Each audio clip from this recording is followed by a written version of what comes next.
Hola!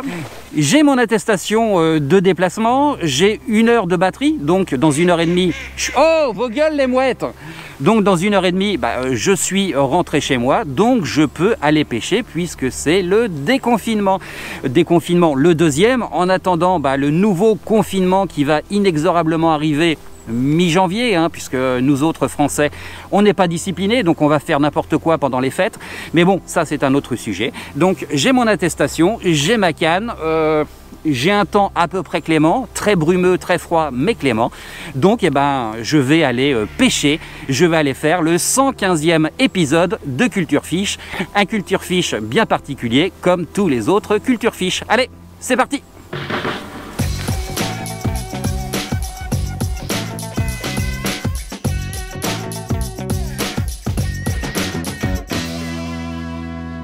Comme je suis tout seul, j'ai enlevé le masque, puisque l'âge aidant, je deviens presbyte et casse-couille, et en hiver, le masque plus les lunettes, c'est un peu compliqué. Mais bon, je respecte les distanciations sociales. S'il y a un autre pêcheur dans les parages, ce qui m'étonnerait, puisque comme il n'y a pas de poisson dans la rivière, il n'y a pas de pêcheur, je remettrai mon masque. Quand j'ai commencé Culture Fish, il y a 8 ans, officiellement, mais c'est un projet qui a maturé. Quand j'ai commencé Culture Fish, on n'était pas nombreux sur la place de Paris à faire des vidéos à l'époque. Paris, parce que j'étais parisien par adoption. La technique évoluant, on a été de plus en plus nombreux, parce qu'à l'époque, on était à la GoPro 1, celle qui filmait format timbre-poste, limite noir et blanc, et qui était incapable de faire des belles images aquatiques avec un caisson presque étanche. Alors on n'était pas beaucoup. Les années évoluant, la vague YouTube déferlante, on a été de plus en plus nombreux à faire des vidéos pêche, et ça c'est vachement bien. Maintenant il y a des centaines de chaînes YouTube, avec certaines qui ont dépassé éventuellement les personnes qui les ont inspirées quelques années auparavant. Tous les mois il y a de nouvelles chaînes qui se créent avec des jeunes ou des plus âgés qui souhaitent partager leur passion de la pêche, et ça c'est vachement bien. À ce propos, dans une des rares phases de sommeil paradoxal que j'ai actuellement, parce que je suis un petit peu insomniaque, j'ai fait un rêve. J'ai fait un rêve un peu utopique, ou du moins j'espère qu'il n'est pas utopique et qu'il sera prémonitoire, l'avenir nous le dira. Je me suis dit, plutôt que tous ces youtubeurs qui sont très brillants, pour certains qui font du très bon boulot, qui ont une belle aura, une belle notoriété, et les autres, ceux qui débutent, si tous ces youtubeurs, ces influenceurs pêchent, au lieu de continuer, en continuant, pas au lieu, mais en continuant de faire la pluie et le beau temps sur leur chaîne YouTube, s'ils avaient l'intelligence ou la folie de tous se fédérer, de tous porter un programme commun qui transcenderait chacune de notre notoriété sur nos chaînes YouTube, pour avoir quelque chose de plus gros, de plus fédérateur, de plus transcendant que ce qu'on fait tous individuellement. Je me dis ça aurait effectivement ça aurait de la gueule. Pourquoi? Tout simplement, qu'on le veuille ou qu'on le veuille pas, qu'on l'admette ou qu'on le pressente, je pense, et je peux me tromper, j'espère me tromper, qu'à court terme, plus ou moins court terme, des personnes, des lobbies, n'ayons pas peur de mots, plus influents que nous, mieux organisés que nous, mettent à mal notre passion. On se souvient tous des campagnes d'affichage dans les métros voulant interdire la pêche à Paris. Malheureusement, à mon avis, et je ne suis pas le seul à partager cet avis, ce n'est qu'un début. Je pense qu'à court terme, on nous empêchera peut-être dans un premier temps d'utiliser des ardillons, peut-être de pêcher au vif, et peut-être de faire du no-kill, comme c'est déjà le cas dans certains pays limitrophes dans notre hexagone. Je pense que notre passion de la pêche est à court terme en danger par les lobbies antispécistes, écologiques, bref, on les citera pas, on les connaît tous, et je me dis, comme on est... Et c'est un sentiment, pas que le mien, c'est pas mon cheval de bataille, c'est un sentiment partagé.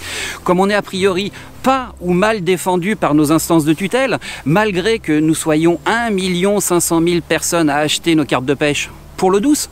Donc ça veut dire que ça ne compte pas ceux qui pêchent gratuitement en mer. Donc on est au moins 1 500 000. On est la deuxième fédération en France après le football, parce que la pêche c'est aussi une fédération sportive. Il y a des fédérations de pêche sportive, carnassiers, carpes, coups, truites, mer. Elles existent, elles sont sous l'égide du ministère de la Jeunesse et des Sports. Donc nous sommes aussi un sport, nous ne sommes pas qu'une passion.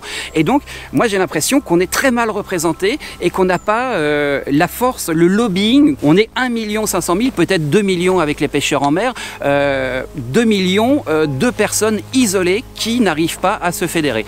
Alors, mon propos, c'est pas de se dire ouais, on va créer un parti politique des pêcheurs, on va être les cannes jaunes. Non, c'est pas du tout le but. Mais je me dis juste, on pourrait essayer, avoir l'utopie, la folie de se dire tiens, nous, les youtubeurs, nous qui savons mettre en avant notre passion, nos pêches, si on se transcendait, si on se mobilisait autour d'un projet qui a uniquement la vocation de promouvoir notre passion de la pêche. Alors ça a été la volonté initiale de Culture Fish, hein, dès le début, il y a 8 ans, c'était un diaporama, un zapping d'instants de pêche où des internautes, anonymes ou moins, nous envoyaient des séquences. Moi, je faisais le montage dans ma cave et je balançais ça tous les 15 jours.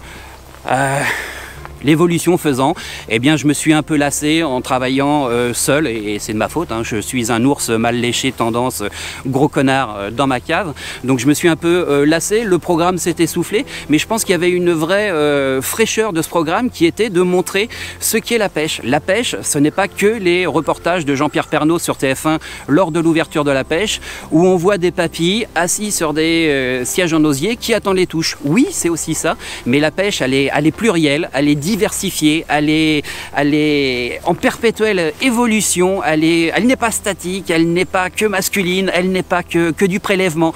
La pêche est vraiment sous-représentée. Et je pense que ce programme, s'il peut exister, alors je dis Culture Fish parce que c'est le programme qui me tient à cœur, c'est mon bébé et c'est une marque qui a le plus d'antériorité ou une des plus d'antériorité. Donc pourquoi pas reprendre Culture Fish, mais de le faire de manière fédérée, de manière positive, parce que là aussi le but c'est pas de dire ce que je sais très bien faire, hein, de faire mon connard en disant ah gloops, gloops, gloops. Bon maintenant gloops c'est mort, donc qu'est-ce qu'on fait? On passe à autre chose.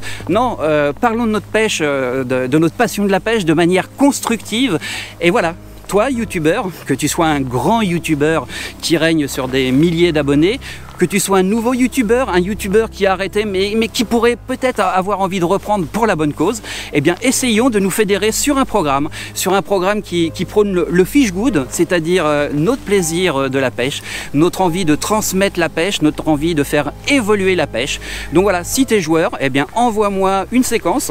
Alors la saison 2020 a été compliquée pour la pêche, mais envoie-moi une séquence de 2 minutes maximum, sans musique additionnelle. Ça peut être du fish porn, c'est-à-dire du catch and release, des instants de pêche. Ça peut être des coups de gueule, pas trop véhéments. Laisse-moi le rôle de jouer le connard, hein. C'est aussi pour ça qu'on m'aime et qu'on me déteste. Ça peut être des interviews. Tu aimes ton APPMA, tu estimes que ton APPMA a fait un très bon boulot malgré tout ou depuis des années, parle de ton APPMA. Ça peut être aussi des interviews de pêcheurs que tu rencontres ou de pêcheurs que tu aimes. Moi, j'ai plus mon grand-père qui m'a transmis le virus de la pêche, même s'il savait pertinemment que je ne mangeais pas de poisson. Si j'avais encore ma caméra, j'irais le voir, je lui dirais papy, pourquoi tu m'as transmis ta passion alors que je mange pas de poisson? Papy, est-ce que tu es content que je perpétue ta passion, que je la fasse à ma manière évoluer? Voilà, ça peut être ça, ce Culture Fish, ça peut être une vitrine qui montre pas l'image d'Épinal que les médias ont de nous les pêcheurs, nous les viandards. Non, ce n'est plus ça. Ça a été ça, la pêche, c'est encore un peu ça, mais les nouvelles générations feront évoluer la pêche. Les nouvelles générations maîtrisent une chose qui est les réseaux sociaux et l'image. Fédérons-nous, faisons quelque chose qui nous transcende, qui nous unisse, qui nous dépasse, et montrons que nous, 1 500 000 pêcheurs, peut-être 2 millions de pêcheurs, nous les pêcheurs connectés, on est capable de montrer, de transmettre notre passion, et peut-être que quand il faudra monter au front, comme les chasseurs l'ont fait, quand notre passion sera en danger, peut-être qu'on aura une vitrine souriante, une vitrine non véhémente, une vitrine passionnée qui fait que les Français pourront avoir une autre vision de nous, les pêcheurs. Alors voilà. le pari est lancé, vous avez 3 semaines pour m'envoyer vos séquences, les pires, les moins bonnes, ce que vous voulez, je ferai le tri au maximum. Si vous êtes sponsorisé, parce que là aussi, moi je trouve que les marques, bizarrement, on les entend pas. Alors on n'entend pas nos instances dirigeantes, mais ça on a l'habitude, mais les marques, je les sens pas motivées pour se dire, ouais, défendons la passion de la pêche, défendons accessoirement notre gagne-pain, parce qu'il y a aussi de ça, hein. Quand il n'y aura plus le droit d'aller pêcher, bah, il n'y aura plus de vendeurs d'articles de pêche, il n'y aura plus de fabricants d'articles de pêche, mais bon voilà, unissons-nous, montrons qu'on est là, qu'on est une force, peut-être même une force politique, mais c'est pas le but. On est 1 500 000, 2 millions d'électeurs éventuellement, on peut faire changer le système, puisqu'il y a beaucoup de personnes qui disent ouais, nos représentants nous représentent mal. Eh bien, plutôt que de faire comme beaucoup, et moi le premier, à gueuler contre Gloops sur les réseaux sociaux, eh bien l'année prochaine, élection des APPMA, eh bien investissons-nous. Ça peut être ça aussi. Mais je pense que comme on aime tous la pêche, qu'on n'a pas envie qu'à court terme, qu'il n'y ait plus de poissons dans la rivière, ou qu'on n'ait plus le droit de pêcher dans nos rivières, dans nos étangs, eh bien moi j'ai envie de dire, fédérons-nous. Et commençons par ce qu'on sait faire, nous les youtubeurs, nous les putaclics d'internet, faisons de belles images, transmettons notre passion et advienne que pourra. Au revoir. Et moi je vais essayer de prendre 1 ou 2 poissons avec du PCB, parce que le PCB c'est bon. Oh, t'aurais pas dû dire ça! Mais c'est pas grave, je m'en contrefiche pour pas dire autre chose. Non, ça serait bien quoi, que tous on fasse quelque chose uni. Oh, j'ai attrapé des herbes, il n'y a que des herbes dans cette rivière. C'est vraiment très intéressant.